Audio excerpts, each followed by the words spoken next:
राम राम भाई सभी को। आज हम एसएससी सीजीएल का मॉक नंबर 39 सोल्व करेंगे अभिनव शर्मा सर का। ठीक है भाई, तो पहले क्वेश्चन से शुरू करते हैं। कह रहा है the ages of two friends Ram and Ravi differ by 7 years। Ram's mother, एक मिनट काम करते हैं, शुरू ही कर लेते हैं। राम है और दूसरा है रवि, दो बंदे हैं, उनकी एज का डिफरेंस 7 है। सपोज करते हैं इसको एक्स मान लेते हैं, इसको वाई मान लेते हैं। कह रहा है कि राम की mother Maya Devi is 3 times as old as Ram, तो 3 times इसका 3x हो गया। अब क्या कह रहा है, Ravi is 4 times as old as his brother Soham. Ravi मान लो वाई का है, तो उसको कितने 4 times है, तो ये इसका भाई y/4 रहा होगा। अब कैलकुलेशन सिंपल करने के लिए क्या करेंगे, इसको 4y कर देंगे, इसको y कर देंगे। ठीक है। The ages of Maya Devi and Sohan differ by 65। अब देखो यहाँ पे तो कह रहा है इनका डिफरेंस 7 है, और इन दोनों का, ये उसकी मदर हो गई और ये उसका भाई सोहम हो गया। इनका डिफरेंस क्या दे रखा है, 65। ठीक है भाई, अब दो इक्वेशन बन गई, सिंपल सॉल्व करेंगे। x-4y 7 है, अब इसको मल्टीप्लाई करेंगे -3 से, तो ये क्या बन जाएगी, माइनस का 3x प्लस का 12y और साथ ये 21। ठीक है भाई, अभी इसको हटा देते हैं, ये इक्वेशन बन गई। अब देखो प्लस से माइनस कट गया, यहाँ पे क्या आ गया 11y, और इसमें से इसको घटाएंगे तो क्या आ जाएगा 4 और 4, तो y की वैल्यू क्या आ गई हमारी 4। अब देखो 3x - 4 = 65, तो 3x की क्या वैल्यू आ जाएगी, 65 - 4 प्लस का 4 यानी कि 69। और देखो 3x उसकी माया देवी की एज थी, ठीक है, जो हमने एज्यूम करी थी, तो हमारी क्या आ गया आंसर 69, उसकी मदर की एज। ठीक है भाई, कह रहा है if X Y and Z are positive numbers and X plus Y plus Z equal to 1 then the least value of this. तो देखो भाई, इससे पहले दो कॉन्सेप्ट है। एक तो है, मान लो दो नंबर है ए और बी, उनका अगर हमें अर्थमेटिक मीन निकालना तो वो क्या होगा, दोनों को सम कर देंगे divide by total number of terms. अगर सपोज हार्मोनिक मीन निकाल रहा हूँ तो वो कैसे निकालता है, ऊपर लिखते हैं नंबर ऑफ टर्म्स। अब देखो दो टर्म है तो ऊपर लिख दिया 2, और नीचे ऐड करेंगे इनका रेसिप्रोकल। ठीक है भाई, ये होता है हार्मोनिक। अब देखो जो अर्थमेटिक मीन और हार्मोनिक मीन है ना, उसके अंदर एक रिलेशन है, arithmetic mean is greater than equal to harmonic mean. ठीक है, तो अब देखो तीन नंबर हैं, तो तीनों का अर्थमेटिक मीन क्या आ जाएगा, X plus Y plus Z divide by 3 is greater than equal to, harmonic mean निकाला, तीन ही नंबर है तो नंबर की जगह पे 3 आ गया, और रेसिप्रोकल ऐड करना इन सब का, तो हमारा ये आ गया। अब देखो इसकी वैल्यू तो क्वेश्चन में 1 दे रखी है, तो यहाँ से आ गया 1/3 ग्रेटर देन इक्वल टू, और ये वाली सारी टर्म आ जाएगी, इसको सपोज एक्स मान लेता हूँ मैं, क्रॉस मल्टीप्लाई कर दो, X is greater than equal to 9। और जैसे क्या हमसे यही वाली टर्म क्या है पूछी थी, और यही हमने निकाल दी यहाँ पे, तो ये ग्रेटर देन इक्वल टू क्या आएगा भाई 9, ऑप्शन नंबर सी। बाकी अगर जैसे अगर हम इसको डायरेक्ट भी सोचें तो देखो x plus Y plus Z equal to 1 है, तो क्या वैल्यू हम पॉजिटिव रख सकते हैं, जैसे सपोज सब में 1/3 1/3 1/3 रख दिया, एलसीएम 3 आ गया तो 1 ही आ जाएगा। अब देखो जब हम यहाँ पे भी 1/3 प्लस 1/3 प्लस 1 डिवाइड बाई 1/3, तो ये तीनों तीन ऊपर चले जाएंगे और यहाँ भी 9 ही आ रहा है। तो अगर शॉर्टकट से करना है तो आपको शॉर्टकट से, नहीं तो ये कॉन्सेप्ट है इसके अंदर। ठीक है भाई,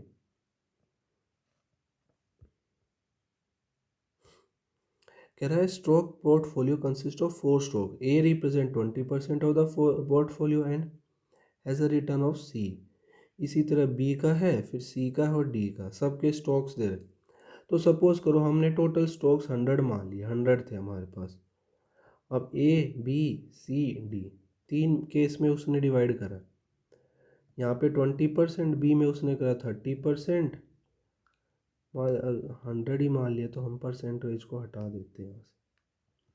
सी में भी 20 और डी में 30।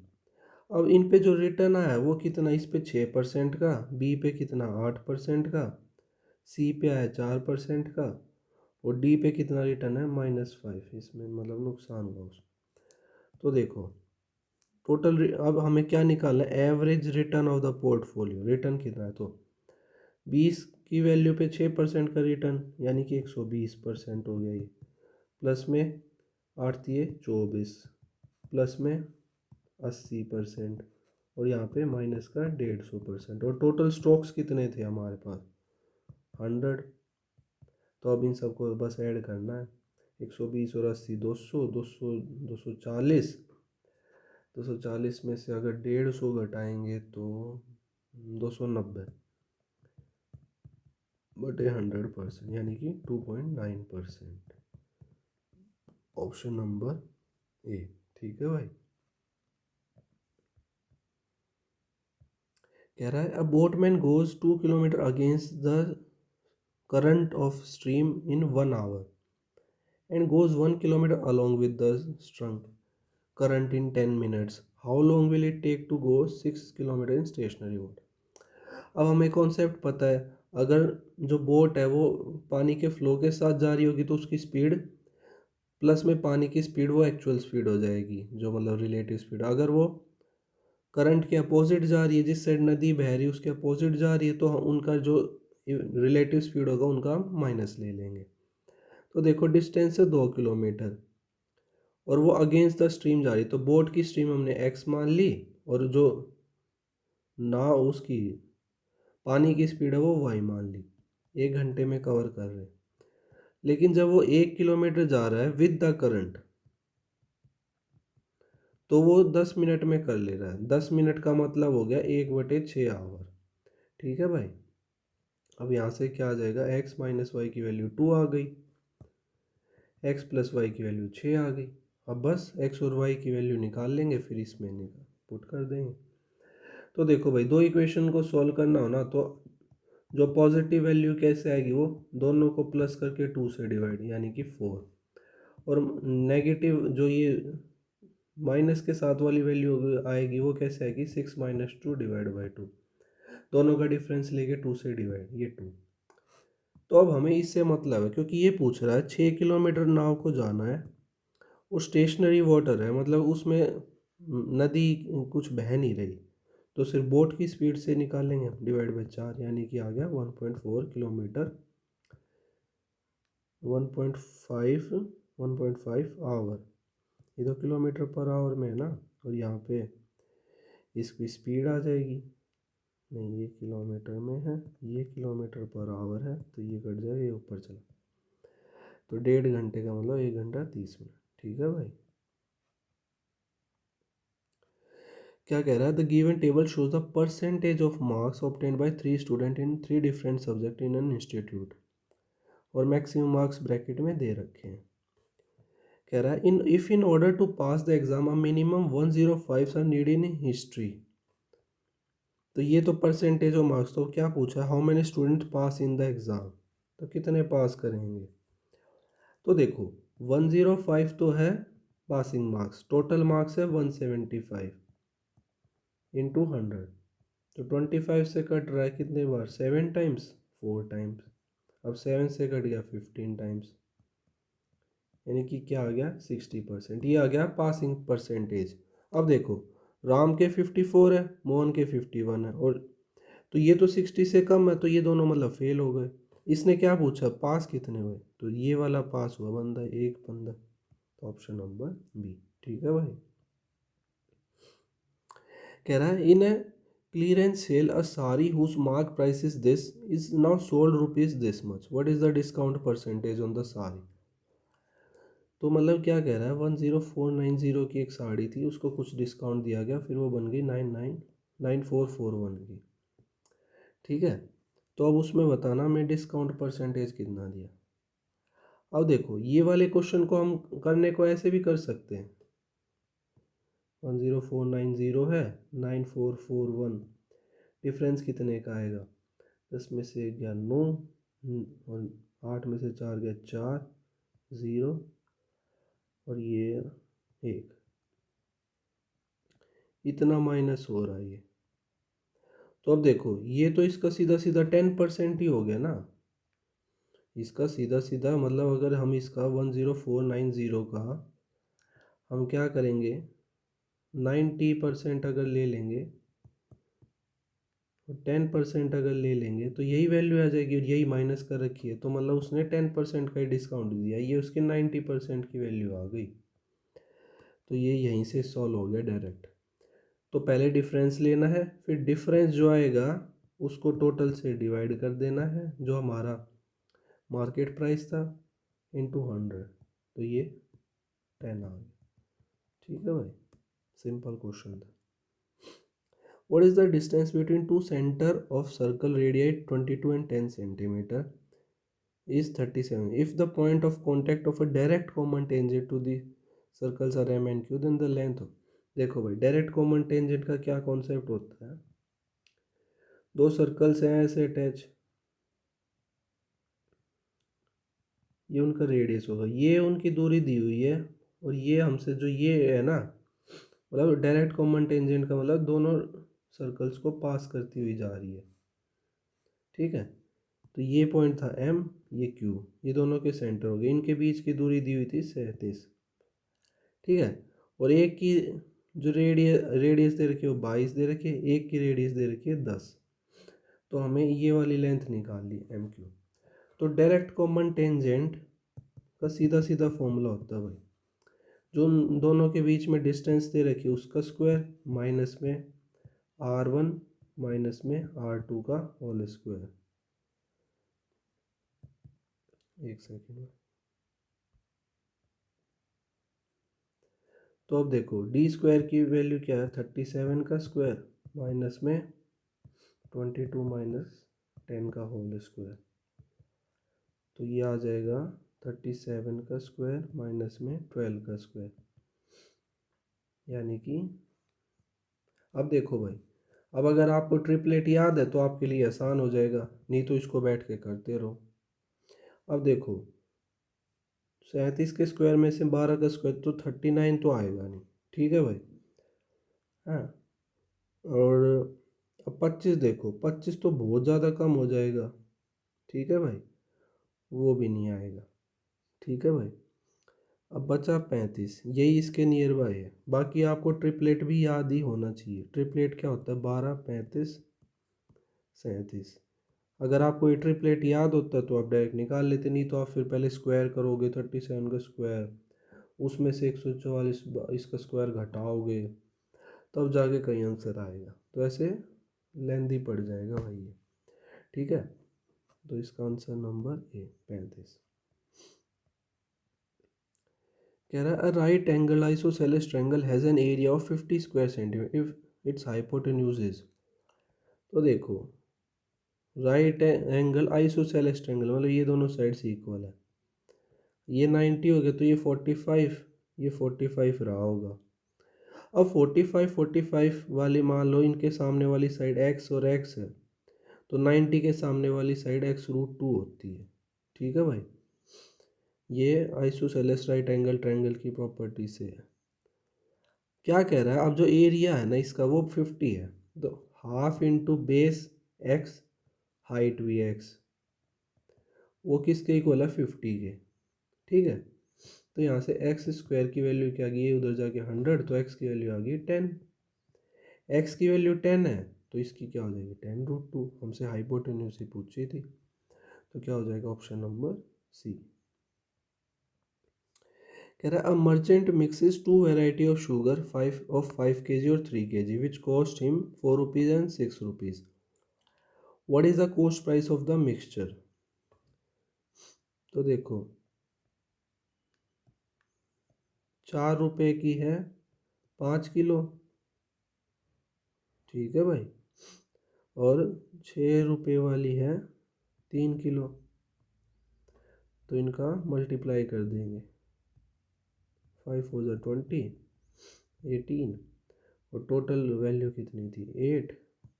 ठीक है भाई, 38 डिवाइड बाय 8, यानी कि 19/4, और 19/4 को सोल्व करेंगे तो 4 16 का, 3 0 30 पे, यानी कि 7 पे जाएगा। 5, ऑप्शन नंबर सी। ठीक है भाई। बाकी इसको एक तरीके से और भी कर सकते हो, वही बता देता हूँ मैं एलिगेशन लगा के। सपोज पहले थी 4 कोस्ट, अब दूसरे वैरायटी की है 6 कोस्ट। कंबाइंड वाले की हमें निकालनी है, और ये वाला था हमारे पास 5 किलो 4 रुपये वाली, और 6 रुपये वाली हमारे पास 3 किलो। अब इनका डिफरेंस देखो, 2 का डिफरेंस है। अब 2 के डिफरेंस को 8 में डिस्ट्रीब्यूट करना है। ठीक है, इनका सम लेंगे, इसका लेंगे डिफरेंस। ठीक है, तो देखो एक की वैल्यू क्या आ जाएगी यहाँ से, 2/8। हमें चाहिए किसकी, 3 की, तो इंटू 3 कर देंगे, 3 दूनी 6/8। इसकी वैल्यू आ गई 6/8, और 6/8 की फ्रैक्शन वैल्यू होती है 0.75। तो अब इसमें ये वाला ऐड हो जाएगा तो क्या आ जाएगा 4.75।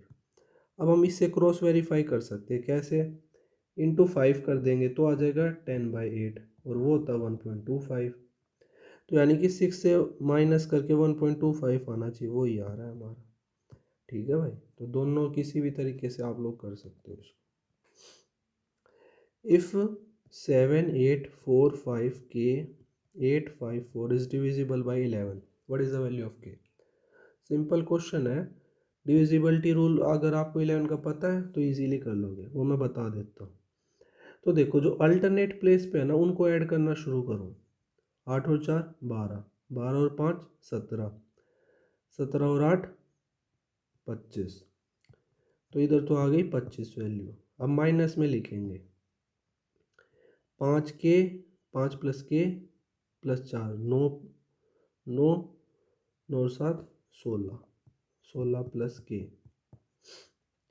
ठीक है, अब यहाँ पे देखो हम के की ऐसी क्या वैल्यू रखें जिससे ये दोनों मतलब या तो डिफरेंस 0 आ जाए या 11 आ जाए। अब देखो 11 आने के लिए तो पॉसिबल है, एक सेकेंड, अगर 25 में से सीधा सीधा 16 घटा दिया हमने तो 9 आ गया, और माइनस का के। अब देखो 11 तो आ ही नहीं सकता यहाँ पे, अगर प्लस होता ये तब आता वो, लेकिन ऐसा नहीं है। तो अब के की क्या जगह हम सपोज 9 रख देते तो 9 - 9 0 आ गया। तो यानी कि या तो 0 आ जाए या 11 आ जाए, जो इनका डिफरेंस है यहाँ पे। अब 0 आ गया तो मतलब किस पे सेटिस्फाई हुआ, 9 पे। तो यानी कि जो के की जगह 9 रहा होगा तब ये पूरा डिविजिबल हो जाएगा। ठीक है भाई।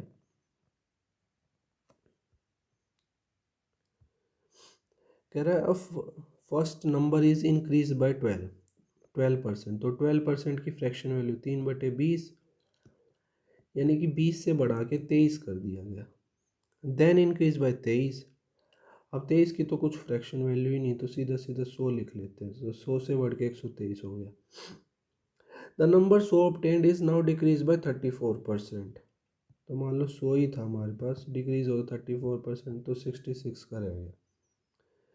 What is the net increase or decrease in the original number. अब इंक्रीज या डिक्रीज देखो, 10 33, तो 10। देखो अब कोई तरीका ही नहीं, इसको डायरेक्ट मल्टीप्लाई ही करना पड़ेगा। तो पहले क्या करते हैं, 123 की हम मल्टीप्लाई कर देते हैं 23 में। 3 3 ज़ा 9, और 12 दिए 36। अब तो सिंपल डबल हो जाएगा, 6 और 24, 9 6 6 12, 8 2। इसको मल्टीप्लाई करना 33 से। 9 3 ज़ा 27, 3 दूनी 6 और 2 8, और 28 दिए 84 ना भाई। अभी ये तो सेम आ जाएगा, 8 4 8 7 7, 8 और 4 15 1, 8 और 4 12 13 1, ऐसे 13 1। तो ये आ गया 9 3 3 5 7। अब देखो हम 100 तक इसको हटा लेते तो 3 डेसिमल के बाद इसमें पॉइंट लगा दे, यानी कि जो 100 का समान था वो अब जा रहा है 93.35 में। तो अब लॉस कितने का हुआ है? लमसम 7%। लमसम क्योंकि इसने नियरेस्ट इंटीजर पूछा है, तो इसका क्या आंसर होगा? 7% डिक्रीज। इसका सही कर लेना भाई, ये गलत दिया हुआ है इसमें। तो क्या होगा इसमें? 7%। बस कैलकुलेशन का थोड़ा पंगा है, बाकी जब भी ऐसे मतलब फिर आप इसको माइनस करते, फिर इससे चेंज निकाल, इससे बढ़िया क्या करो, 100 तक रिड्यूस कर लो इसको, फिर 100 से हम डायरेक्ट चेंज बता सकते हैं, क्योंकि 100 बटे में लिखेंगे इंटू 100 करेंगे वो कैंसिल हो जाएगा। ठीक है भाई।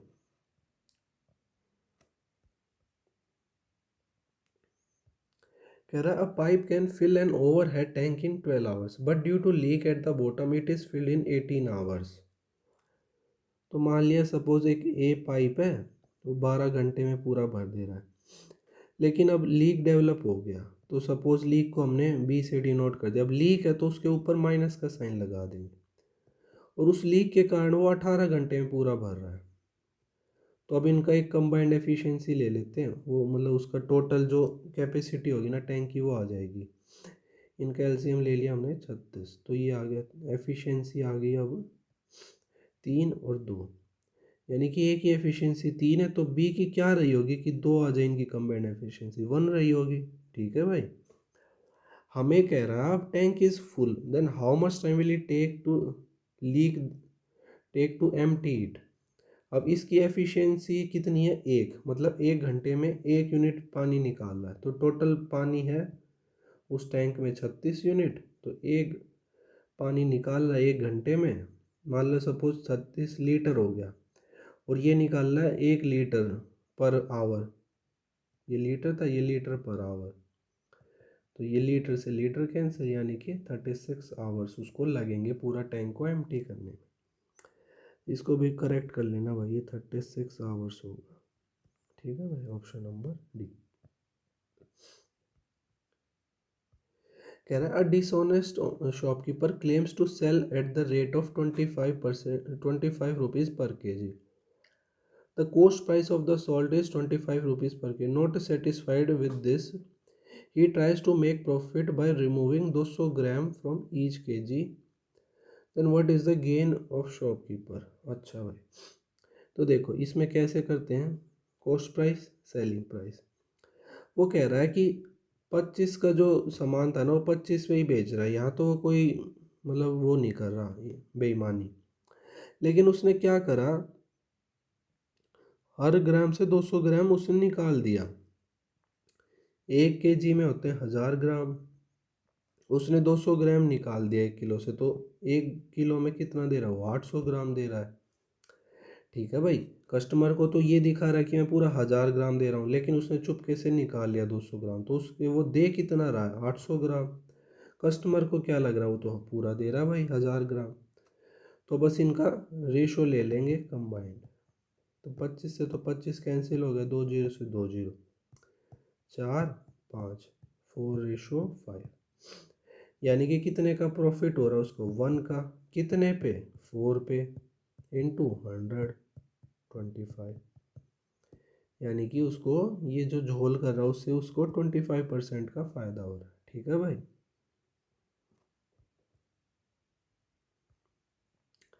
कह रहा है in a circular race of 750 metre X and Y start from the same point at the same time with relative speed 9 and 13 respectively. If they are running in the same direction, then when they will meet for the first time on the track। अब देखो circular track है, एक ही side में दोनों भाग रहे हैं, तो जो रिलेटिव स्पीड होगी, रिलेटिव स्पीड वो हो जाएगी एक्स माइनस वाई। ठीक है भाई। अगर अपोजिट डायरेक्शन में भाग रहे होते तो ये एक्स प्लस वाई हो जाती। अब देखो 13.5 माइनस 9, अब ये किलोमीटर पर आवर में, तो इसको चेंज कर लेंगे मीटर पर सेकेंड में। Speed equal to distance upon time, तो डिस्टेंस कितना दे रहा है? 750 मीटर, और एक्स हमें टाइम निकालना है क्योंकि कितनी देर बाद मिलेंगे, तो इनका डिफरेंस क्या आ जाएगा? 4.5। अब बस इसको सॉल्व करना है। 2 टाइम्स 9 से 2 टाइम्स, 9 से 5 टाइम्स, 5 से 150, तो एक्स की वैल्यू क्या आ जाएगी? 150 इंटू 4, यानी कि 600 से। ठीक है भाई, सिंपल क्वेश्चन ये तो। ए बी सी ऐसे वाले क्वेश्चन में देखते ही ऐसे लिख लिया करो, 1 A B C, A B की रेशो 6:8, बी सी की रेशो 5:12, ऐसे लिख लो। अब ये वाली वैल्यू को यहाँ लिख दो और इस वाली वैल्यू को यहाँ। अब देखो अगर कुछ कैंसिल हो रहा तो उसको कर दो, 3 पे, 4 पे, 6 पे, 5 3 15, 5 चौक 20, 8 6 48। ऑप्शन नंबर डी सबसे सिंपल क्वेश्चन है भाई ये। ठीक है,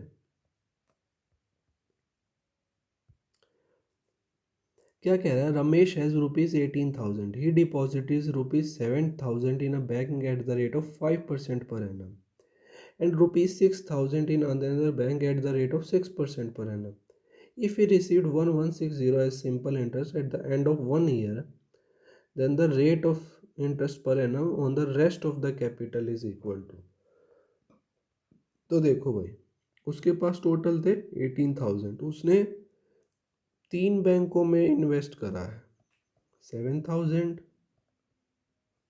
6,000, बचा किधर, 7 और 6 13, यानी कि 5,000 बचा वो तीसरे में। इसमें करा 5% से, इसमें करा 6% से, और इसमें हमें निकालना तो X% मान लिया।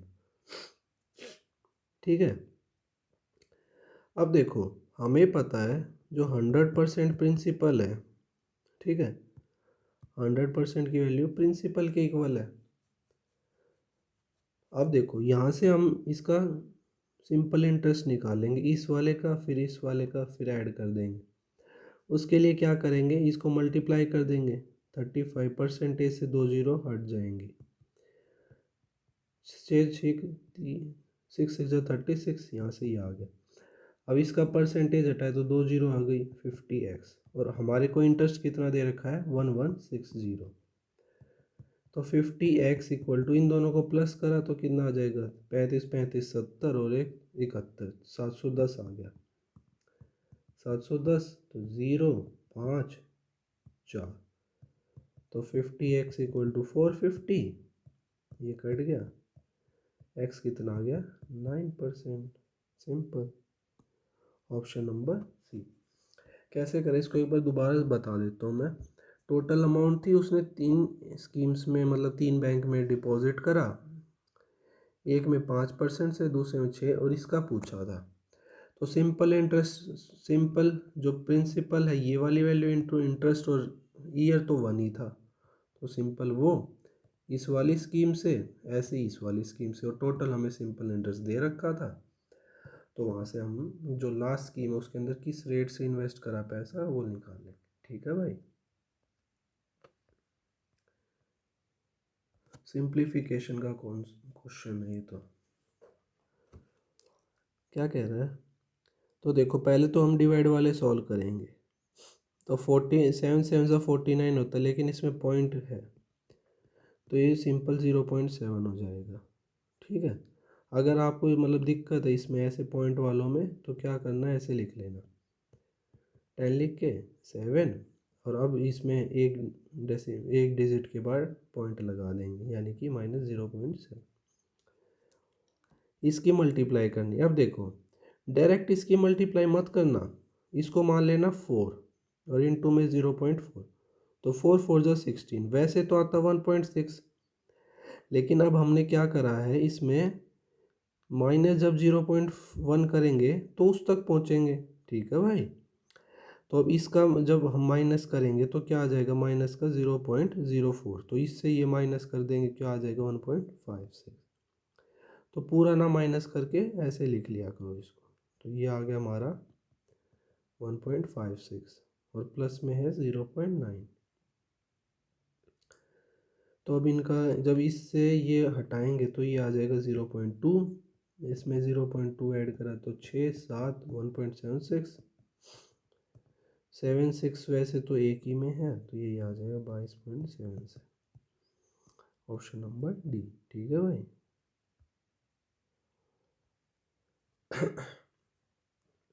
कह रहा for what value of K will the lines 2x + 7 2x plus 7ky minus 8 equal to 0 और x plus Y minus 9 equal to 0 have no solution. तो ये पहले भी करा हमने ऐसा क्वेश्चन। तो नो सॉल्यूशन वाला जो केस है ना, उसमें क्या होगा, जैसे दो इक्वेशन दी हुई तो उसमें जो x का वेरिएबल है दूसरी में, पहली में y का वेरिएबल दूसरी में y का, और जो ये c जो कांस्टेंट है उनकी जो ये रेशो होगी ना, इसमें इन दोनों की तो रेशो इक्वल होगी लेकिन इसकी इक्वल नहीं होती। और एक होता है हमारे पास इनफाइनाइट सॉल्यूशन, उसमें उस केस में क्या होगा, ऑल इक्वल। ठीक है भाई। और तीसरा होता है एक यूनिक सॉल्यूशन। उस यूनिक है ना, यूनिक का मतलब कुछ भी इक्वल नहीं है, सब उल्टा पुल्टा है इसमें। ये तीन केस आते हैं भाई, या तो नो सॉल्यूशन का पूछेगा या इनफाइनाइट सॉल्यूशन का या यूनिक। तो कैसे याद करना, इनफाइनाइट है भाई सब कुछ इक्वल है इसमें, तो यूनिक है भाई सब अलग अलग है, इसमें कुछ इक्वल नहीं है। और ये बीच का केस है नो सॉल्यूशन केस, इसमें आधे इक्वल होंगे, ये इक्वल नहीं होगा। ठीक है भाई। अब देखो, तो यहाँ पे x का वेरिएबल क्या है 1 इक्वल टू, यहाँ पे क्या है 7k, यहाँ क्या है 1। इनसे तो हमें मतलब ही नहीं है, ठीक है, क्योंकि ये अनइक्वल है। बस इसको सॉल्व कर लेंगे, k की वैल्यू क्या हो जाएगी 2/7। Simple, option number A. ठीक है भाई।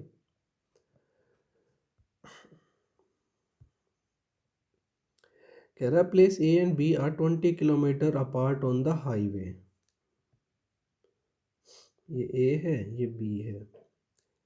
A car start from A and another start from B at the same time. If car travels in the same direction at different speed, they meet in 1 hour. If they travel towards each other, they meet in 12 minutes. Find the speed of two car. तो क्या कह रहा है, दो case है। एक तो दोनों इधर ही कार जा रही हैं, एक केस है एक ये भी इधर आ रही है ये भी इधर आ रही है। तो देखो, जो रिलेटिव स्पीड होगी, सपोज हमने ए की स्पीड x मान ली और बी की y मान ली, तो जब रिलेटिव स्पीड होगी ना वो x माइनस वाई होगी, क्योंकि ये इसकी a मान रखी इसकी y, तो ये जाके जल्दी उसको पकड़ लेगी। इस केस में क्या होगा, रिलेटिव स्पीड यहाँ हो जाएगी x प्लस वाई, जब वो एक दूसरे को तरफ अप्रोच कर रहे तो उनकी स्पीड ऐड हो जाएगी। और लेकिन अगर दोनों एक साइड में जा रहे तो उनकी रिलेटिव स्पीड में माइनस हो जाएगा। अब क्या कह रहा है, और speed equal to distance upon time, ये तो बेसिक फॉर्मूला आपको पता ही है। तो अब देखो स्पीड क्या आ गई, पहले केस में x माइनस वाई, डिस्टेंस था उनका 20 किलोमीटर, और उन कितनी देर बाद मिलने वो 1 आवर बाद। ठीक है, एक तो इक्वेशन ये बन गई। दूसरा क्या हो जाएगा, उनकी स्पीड का लिख दी टोटल डिस्टेंस 20, और वो मिल रहे हैं 12 मिनट में। 12 मिनट को डिवाइड बाई 60 कर देंगे आवर में चेंज करने के लिए, तो ये आ गया 1/5। तो ये 5 ऊपर जाएगा तो आ गया 100। अब देखो x plus Y 100, x minus Y 20। तो ऐसे केस में क्या करेंगे, जो x की वैल्यू होगी वो इन दोनों का सम करके 2 से डिवाइड, और y क्या होगी इन दोनों का डिफरेंस लेके 2 से डिवाइड। ये आ जाएगा 120/2 60, 100 माइनस 20 80/2 40। Option number A. ठीक है भाई। कह रहा Varun and Raju working together can complete a job in 40 hours, whereas Varun alone can complete the same job in 50 hours. तो वरुण प्लस राजू 40 आवर्स में कर ले रहे हैं, और लेकिन वरुण सिर्फ 50 आवर में। तो अब क्या करेंगे, इनका एक टोटल वर्क निकाल लेंगे। हम वो कैसे करेंगे, इनका एलसीएम ले लेंगे, ये आ जाएगा 200, 4 और 5 का 20, तो 10 200। इसकी एफिशिएंसी आ गई 5 टोटल वर्क, इसकी आ गई 4, इसकी 4 है तो इसकी क्या रही होगी 1। पूछ रहा the number of hour required by Raju to complete the job alone is. तो ये टोटल वर्क हो गया, उसकी एफिशिएंसी है 1, तो आ जाएगा 200 आवर्स, यानी कि उसको 200 आवर्स लगेंगे भाई करने में। इसके ऑप्शन शायद अगले में होंगे, इसके ऑप्शन नहीं ऐड है, लेकिन यही इसका आंसर आएगा। ठीक है, क्या कह रहा है, simple cos square 29 plus cos square 61। अब देखो कोस स्क्वायर 29 प्लस इसको हम क्या लिख सकते हैं, कॉस स्क्वायर 90 माइनस 61, ऐसे भी लिख सकते हैं इसको। ठीक है भाई, तो ये क्या बन जाएगा, cos square 29 plus sine square 29, difference आ जाएगा ना। और हमें पता है sine square A plus cos square A 1 होता है, तो ये क्या आ गया 1। Simple question. कह रहा what is the value of 7.14% का हटा दिया 100। अब देखो ये किसका परसेंटेज होता है, ये होता है 2/3, तो हम यहाँ सीधा 2/3 लिखेंगे, इनटू में 21.84, इसको 3 से काट लेते तो क्या आ रहा है 7 और 2 24 का 8। ठीक है, अब देखो इसकी तो जैसे अगर हम इसकी फ्रैक्शन वैल्यू की बात करें 7.28 की, उसकी फ्रैक्शन वैल्यू हमें पता है। ठीक है, वो क्या होती है 1/14। ठीक है भाई, वो कब होगी, जब ये परसेंटेज में होगा। तो अब देखो हम क्या करेंगे, इस 100 को इसके परसेंटेज में ले जाएंगे, तो 7.14 इंटू 2/3, और इसको लिख देंगे हम 7.28%। अब इसकी चेंज करेंगे फ्रैक्शन वैल्यू, ये होती है 1/14, ये 3 तो हट चुका है भाई। तो हम क्या क्या लेफ्ट रह जाएगा हमारे पास, 7.14 इंटू 2 डिवाइड बाई आ जाएगा 14, मल्टीप्लाई करा 14.28 आ गया, डिवाइड बाई 14, तो यहाँ से 1 2 पे नहीं जा रहा 0, और फिर 2 पे जा, तो इसका आएगा 1.02। ये इसको यहाँ 1 कर लेना, ये होगा इसका ऑप्शन नंबर बी। ठीक है भाई, ये इसमें थोड़ा ट्विस्ट था, बाकी नहीं तो आप पूरा सॉल्व करते फिर आता। इससे अच्छा है थोड़ा सा लॉजिक लगा के कि ये इसकी किसकी फ्रैक्शन वैल्यू होती है, उस हिसाब से कर लेंगे इसको। ठीक है भाई, कह रहा है 2 numbers are in the ratio 3:7। If 11 is subtracted from each, then the ratio between the numbers becomes 7:20। Find the smaller number। अब देखो स्मॉलर नंबर 3 है, तो 3 का ही मल्टीप्लाइंग फैक्टर है सारे के, तो बात नहीं बनी। अब देखो इनका डिफरेंस कितना है, डिफरेंस है 4, डिफरेंस है 13, तो जो डिफरेंस है ना अपोजिट में मल्टीप्लाई हो जाएगा, यहाँ 13 से या 4 से, तो क्या आ जाएगा नया रेशो क्या बनेगा, 13 तिये 39 रेशो 13 सत्ते 91, और यहाँ आ जाएगा 7 चौक 28 और 80। देखो चेंज कितने का आ रहा है 11 का, चेंज कितने का आ रहा है 11 का, यही क्वेश्चन में बोला था और हमसे स्मॉलर नंबर पूछा था, तो ये स्मॉलर नंबर है, ऑप्शन नंबर ए। ठीक है भाई, the radii of two concentric circles are 27 and 18 cm। the area of the closed figure bounded by the boundaries of the circle is। एक से देखो भाई, दो कॉन्सेंट्रिक सर्कल्स हो गए,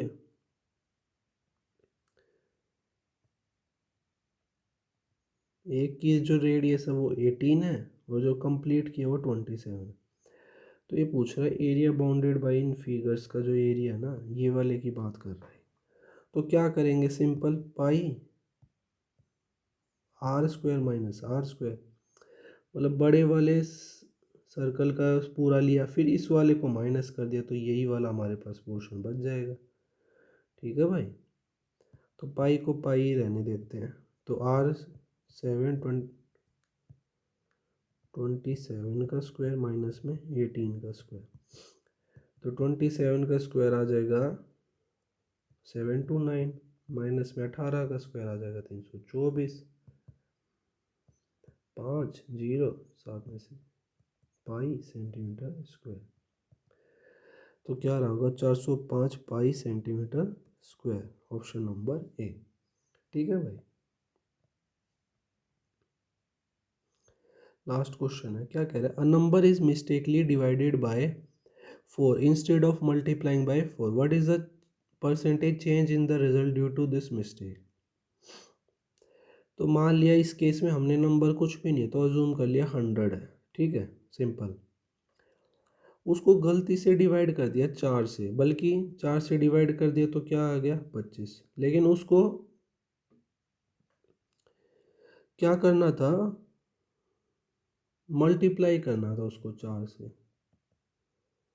4 से मल्टीप्लाई करेंगे तो 400। अब देखो कितने का चेंज आ गया उससे, 375 का चेंज। कितने कितने से कंपेयर करेंगे, जो ओरिजिनल था 400 इंटू 100। 4 से इसको काटेंगे तो क्या आएगा भाई, 36 पे गया 9, एक 15 दिए 12 पे, ठीक है, फिर 30, फिर से आएगा 28 पे 7 और तो मतलब 100 की जो चीज़ थी ना वो हो गई 93.75। ठीक है, तो चेंज कितना आ रहा है, तो अब चेंज देख लो, चेंज कितना आया 93.75। ठीक है भाई, समझ गए होगे ना। ओके, धन्यवाद।